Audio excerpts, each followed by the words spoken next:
Kia ora, welcome to another No Boundaries special, and you can all sit back a little easier in your chair now because New Zealand, to all intents and purposes, have qualified for the semi-finals of the Cricket World Cup after a 5-wicket win over Sri Lanka in Bengaluru. They got the job done when they had to. Colin, Munro, Mike Hesson joining us on the show, and good to end that 4-game losing slump, and a pretty good performance, Colin. Yeah, Hess always says it's a very professional performance, I think, from winning the toss and, Trent Bolt back in the wickets, Lockie Ferguson back doing a great job. So it's outstanding performance, and then obviously finished off with the batters. And Mike, the good thing about it is I don't think we have to worry too much about getting the calculators out. I think it's left the likes of Pakistan just too much to do now. Oh, look, I'm a pretty cautious operator, TJ, but I think 287 runs is probably enough for New Zealand to sleep easy over the next sort of 4 or 5 days. So, yeah, really fine performance from New Zealand, and certainly they thoroughly deserve to be one of the semi-finalists of this World Cup. Well, we're delighted to be joined on the show by the New Zealand coach, Gary Stead. Gary, first of all, congratulations. Looks like you really have made it through to the World Cup semi-final. Must be quite a relief to end that little losing slump that you'd got into. Yeah, look, I mean, we're not quite there yet. We still have to wait for the next game with Pakistan and England, but probably 98% sure that we've made it. And I guess when you enter the first stages, the round robin of a World Cup or any tournament like this, the first thing you want to do is to reach the playoff stages. So I think that's a pleasing thing. I think the guys put in a really professional performance tonight. I suppose the big cloud literally hanging over the game was the weather. Were you concerned that might come in and be a factor in it? Definitely a week or so ago, it was looking pretty dicey. And then the closer we got to the game, it started to look more and more promising.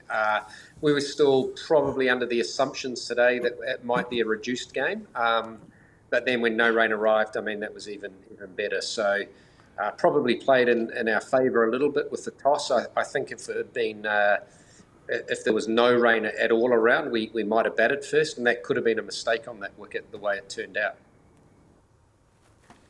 Yeah, Steady, firstly, well done. Obviously making the semi-finals. I know you're a cautious coach like me, but I think 287 runs are probably enough to make the semi-finals. And I think you should be really pleased with the effort in terms of qualifying in the subcontinent. So, obviously, watching the game today, did you expect Sri Lanka to come out as hard as they did? And then secondly, even though they were losing wickets, the fact they just kept coming hard at you. Yeah, look, I mean, they've got some quality players through their lineup. I think the lucky thing for us was we kept taking wickets, and that probably put them on the back foot. And at some stage, they had to go back into their shell a wee bit and, I guess, just play catch up, because if they kept losing wickets, there's a good chance we were going to bowl them out for a low score. So that worked in our favour. So I think if they were only a couple or two down, say, at the power play, then we might have been under a lot more pressure than what we were. But I thought the guys held their nerve well up top, and then through the middle, sat bowled as 10 overs in a row and really put the brakes on, bowled beautifully, and showed there was plenty in it still for the spinners. Gary, it's Colin here. Obviously, firstly, I know it hasn't been confirmed, but congratulations to you and the team. Please, can you confirm that Devon Conway's finger is okay leading into that next game? And please, have the bowlers got through okay? Because I did see Lockie sort of limping around at one stage on the boundary. So please, as a fan and a ex-player, to see these boys obviously on the park for the next game. Yeah, I can confirm Devon, although he has very soft fingers, managed to get through okay. He just had a little cut on his finger, so but he's fine. Lockie's been managing this Achilles sort of injury for right throughout the whole tournament, and it did get bad for a while, but I'm pretty sure he will be good as well. He sort of had a chat to him after the game there, and he said, "No, I'm good. I'm ready to go." So we're lucky now. I guess we've got 5 days before the probable semi-finals, so it gives a bit of a chance for guys just to recover, get back into the groove of things and then be ready for India and Mumbai. So what is the plan over the next 5 days? How do you work the players through that, building up to such a huge match? Yeah, well, we'll be a day off tomorrow, and then there'll be a light training day on Saturday. We are restricted. We're in Bangalore at the moment. There's another match here still to be played on Sunday, so we can't get on the ground. We're hoping we can travel Sunday to get to Mumbai to have 2 trainings before the game on Wednesday. Up until today, we weren't travelling until Monday with only 1 training, so hopefully we can get there a day earlier if we're confirmed, I guess, for that semi-final. So over the last 5 weeks, Steady, what are the most pleasing aspects? Obviously, in round robin play, you're always going to have the odd ups and downs. What are the most pleasing aspects? And probably secondly, what are you looking to improve heading into that semi-final? Yeah, look, I think over the last 9 games, we've played 8 of them very, very well. And so we played poorly against South Africa, and I think we're first to put our hands up around that. But when you look at the other games against India, I think we're the team that's probably run them closer so far. We were 1 wicket away from being into the bowlers, sort of 50 or 60 runs out. I thought against Australia, it could have been an incredible win there at the end to miss out by 1 boundary, I guess, at the end of the game was still a really pleasing result. But I think the guys have stuck and adapted pretty well through the different surfaces that we've faced, and that's been pleasing. Obviously, Rachin's been outstanding at the top of the order, and his runs alone sort of have shown, I guess, the class player that he is, and it's taken us a little bit by surprise how good he has been over here. But it's pretty amazing to watch the Indian crowds, and I know you guys will know what that's like when they get in behind someone. It's really special to watch and to see Rachin doing so well. Last time New Zealand played India in a World Cup match like this was 2019 Manchester, and won. Of course, this is the ultimate challenge. It has to be playing them in Mumbai. How exciting is that, really? It's a huge challenge, but how exciting? Hugely exciting. I know we spoke tonight around just the opportunity that's in front of us now. You don't get much bigger than this. We know it's going to be very noisy there. It's going to be very sort of parochial towards India, but in a way, I think that's what you want it to be as well. So for us, the challenge is, I think, just playing as close as we can to our best game. And I think if we do that, we're a chance, but we also know that India are full of superstars. They've got a very, very good team. But the way I look at it, it doesn't really matter whether you won 5 games or you've won 9 games when you get to a semi-final. It just comes down to how you play on that day. OK, Gary, look, thanks very much for joining us. We really appreciate it. Well done. Even if you're being a bit cautious, we're talking about you being through to the semi-finals. It's a great achievement, and what a fantastic challenge. All the best for your preparations for that. Go well. Hey, thanks, guys, and thanks for all the support we've had from back home. We've been very, very lucky here. We've had a number of Kiwi supporters, but also know people are staying up through the night to watch us as well, so certainly appreciate the support we're getting. Time to drill down into this New Zealand performance, a 5-wicket win in Bangalore over Sri Lanka. Firstly, we talked about it with Gary Stead, the prospect of the weather interfering. Certainly Sri Lanka, the way they started, looked like they had a train to catch. Yeah, I think obviously the last game when we played Pakistan maybe was on their minds and trying to get that 350, 400 because it looked like that. But yeah, how good was it to see Bolt and Southee again together? Wasn't a lot of swing up top. Southee obviously got that first one, Nasanka to nick out, but then I thought Bolt bowled really well in terms of using his angle in the seam to go across the right-handers and got the fruit for his efforts. Yeah. Pereira got a bit scary there for a while, Mike, particularly after he was dropped very early on in his innings. But I guess it's a credit to the experience of the likes of Bolt and Southee that they can ride out a storm like that, find ways to pick up a wicket, slow the run rate down, what have you. They did it well. Yeah, look, someone's always going to get away on you, isn't it? And unfortunately, it tends to happen, doesn't it? Someone gets dropped, they feel like it's their day. Kaushal Pereira, he's had a really poor tournament and by his standards, so he was always capable of taking a side down. So I did feel a little bit for Southee.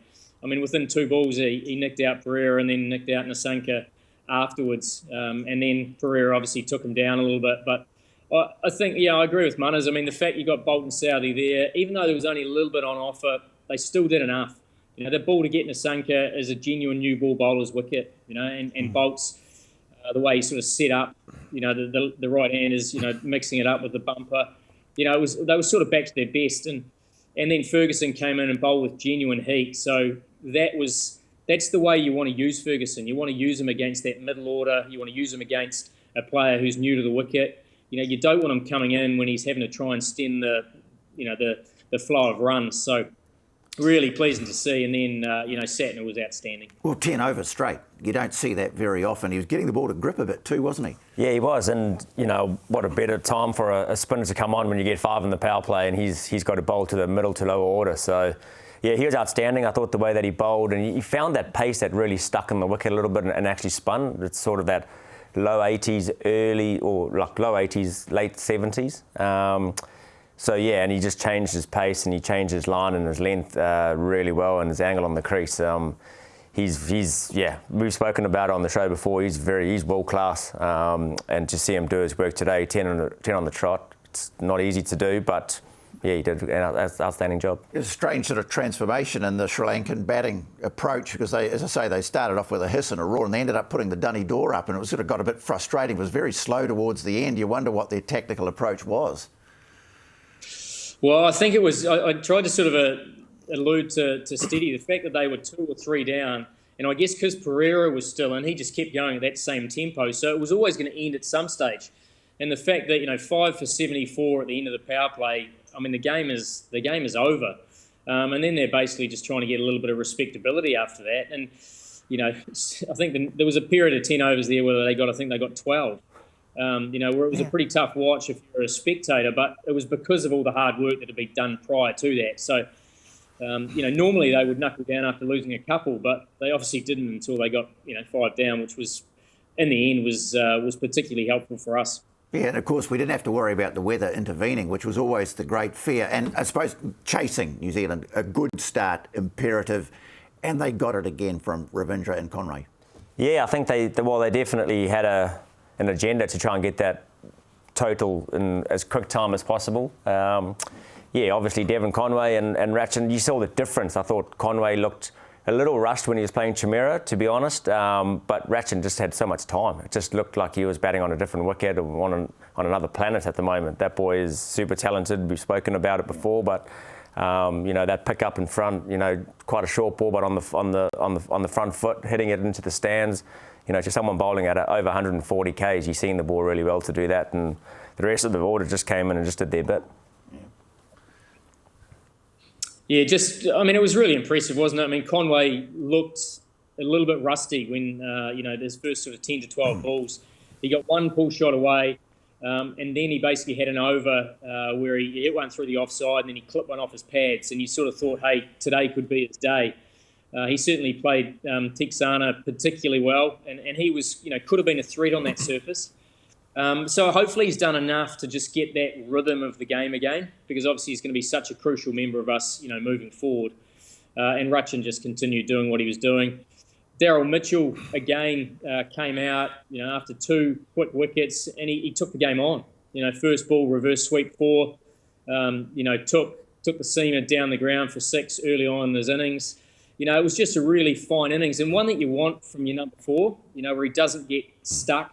He just continually takes the game on. So it was just whether we lost 5 wickets or not was really irrelevant. It was kind of the time that we did it in. So a really fine performance. And momentum too. Instead of staggering into the semi-finals, they've actually got a bit of momentum now to take into this game, which, looks like it's going to be against India. A huge challenge, but a bit of confidence there. Sure. Yeah, I think, and the great thing about our team is that everybody stepped up in some way throughout this. So if people are looking for confidence, they don't have to go back too far to try and find it, where some of the other teams, they've relied on 1 or 2 players. Everybody that's played for us this campaign has chipped in one way or another. So there's lots to be confident for. But again, coming up against India in Bombay is going to be going to be tough. I mean, Hess, have you looked at the equations? Because it does look to be a heck of a tall order. Pakistan can make it. I think they've got to score over 400 and bowl England out for 100, or bowl England out for 60 and then get them in about 3 overs. Something. Surely that's not going to happen,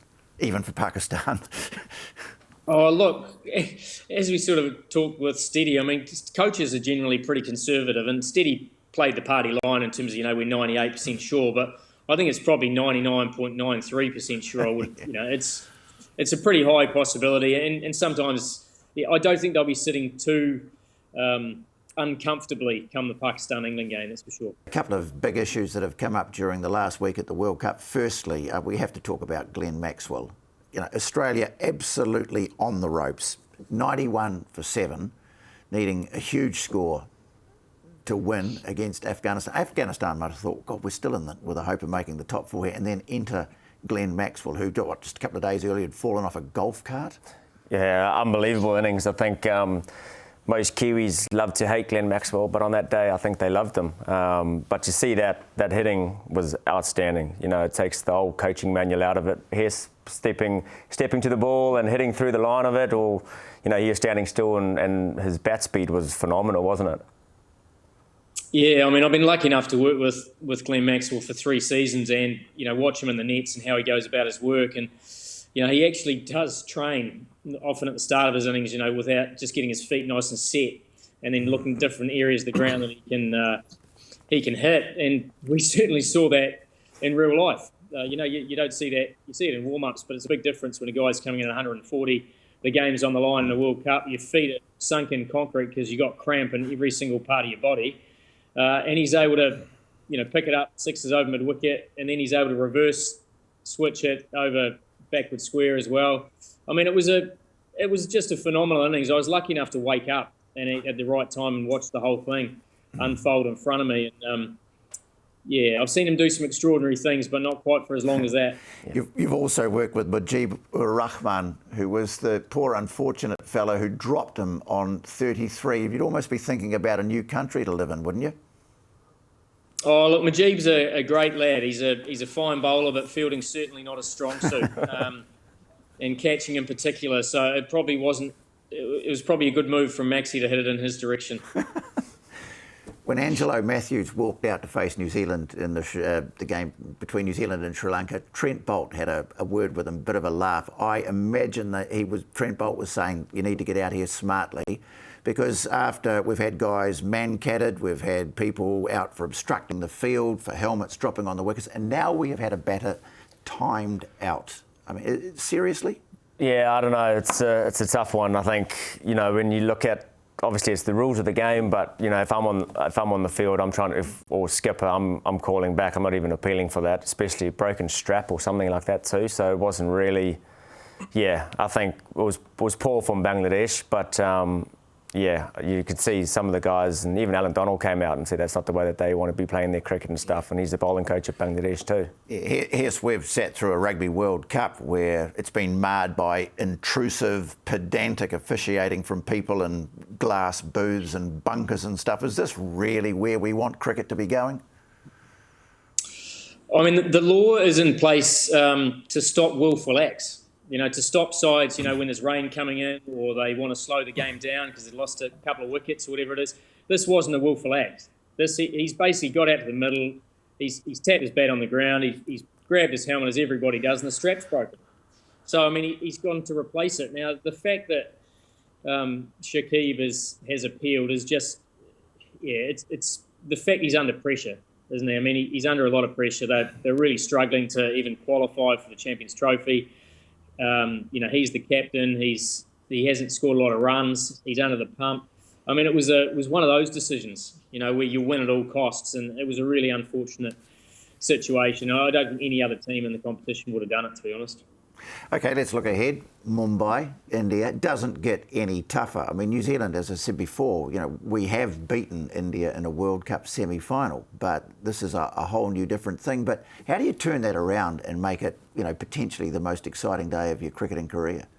Well, Steady said that earlier after that match. Well, now they've spoken about it, what's coming up in front of them, and it's going to be a huge occasion. And I think, this is where the Kiwis stand up when we're the underdogs and we just keep fighting for each other. I think, yes, we did it, 2015, 2019 as well, when, you're the underdogs. Kiwis are always the underdogs. No one spoke about us in the top 4 this year. And for us to be there now, well, hopefully, obviously, people sitting on the fence here, but I think we know that we're going to go through.